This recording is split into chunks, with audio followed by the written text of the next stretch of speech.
But today I'm talking about how a dog trainer is like your blogging business. This may sound really funky, but so something happened today that it just reminded me of something. So today my dad was visiting in town. We were walking my dog Sugar. Yesterday was her birthday. She's 4 and she's a beautiful golden retriever. I love her so much. I wonder if are you guys dog people or are you cat people? Let me know if you're dog person 1, if you're cat people type 2 in the comments, because I just am curious. But anyway, so I was walking Sugar with my dad. We were in the park and we got to talking about how I have been wanting to do some training classes for her.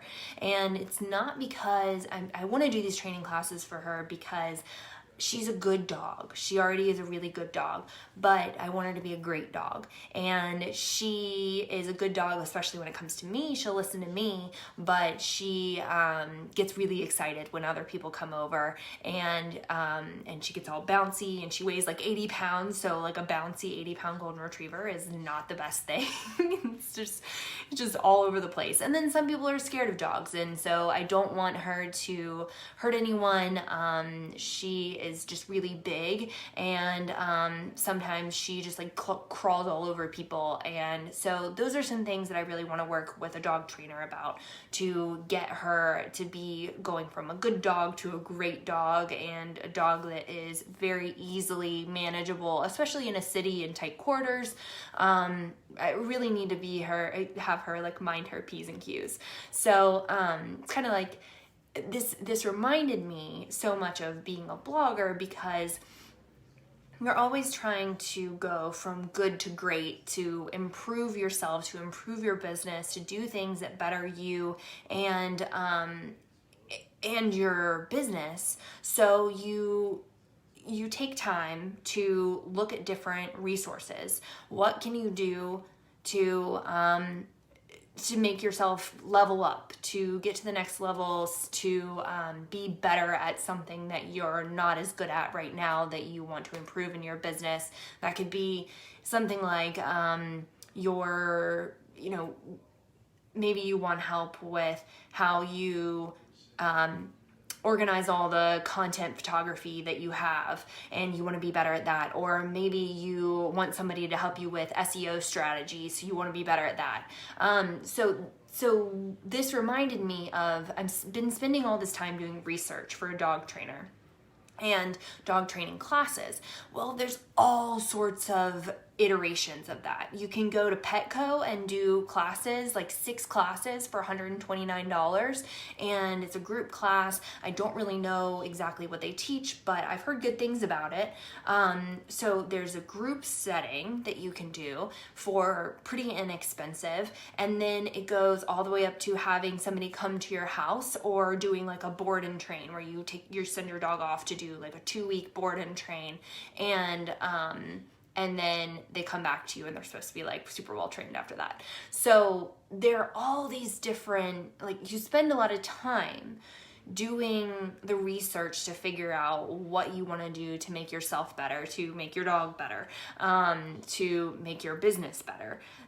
This is where these align, is where you're doing this research and deciding what level of investment you want to make into yourself, into your dog, into your business. And there are different levels of that, of like, you've got the big group setting, like your group program, like the Organized Influencer Academy, where that's a more intimate group, so that's a little bit smaller, but you still get a lot of one-on-one.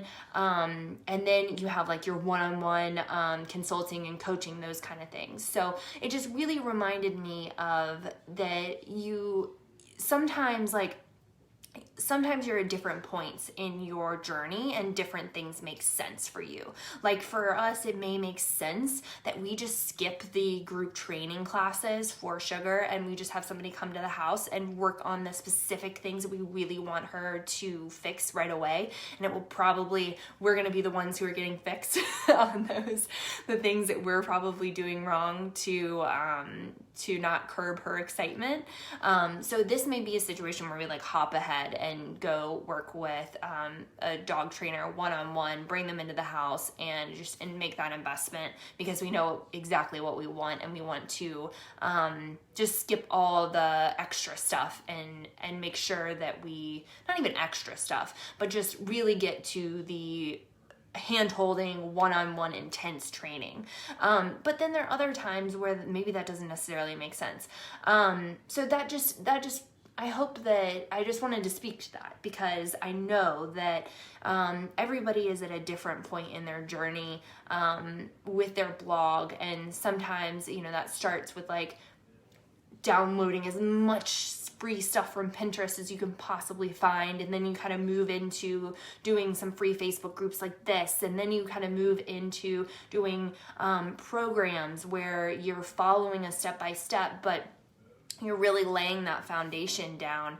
And then on top of the foundation, then maybe eventually you want to work with the person one-on-one and really make it go to the next level for you and for your business. And so I don't know, that was just what I was thinking about today. It was that it's funny how things remind you of that my dog trainer search remind me of blogging business, and how you kind of go from level to level, and maybe that doesn't always happen with your business as a whole. Maybe, you know, there's certain parts of it that you want to hop ahead with, or that you're still in like the research phase of other things. Like for me, SEO is something that I'm still like very much in the Pinterest research phase. I'm not quite to like the hiring a consultant for it yet, but I'll get there. So anyway, I thought that was kind of interesting. Let me know if that like resonates with you all, but I hope you guys are having a great week, and let me know your thoughts. Let me know if you've ever like had experience with dog trainer. If you just think I should skip ahead and do the one-on-one, because I'm kind of starting to think that that probably is the best deal. But let me know your thoughts about like how this relates to your blogging business. Like, have you ever felt like you were in one of those phases of like Pinterest, research, downloads, all those things, free groups, then doing the paid programs, then doing the consulting? Is that a journey that you've experienced too? Because I think a lot of my clients my clients and students have been through that too, and I have. So I'm just curious if you have as well. But I'm gonna hop off. We've got some dinner reservations and some IKEA furniture to build. So I will talk to you guys later.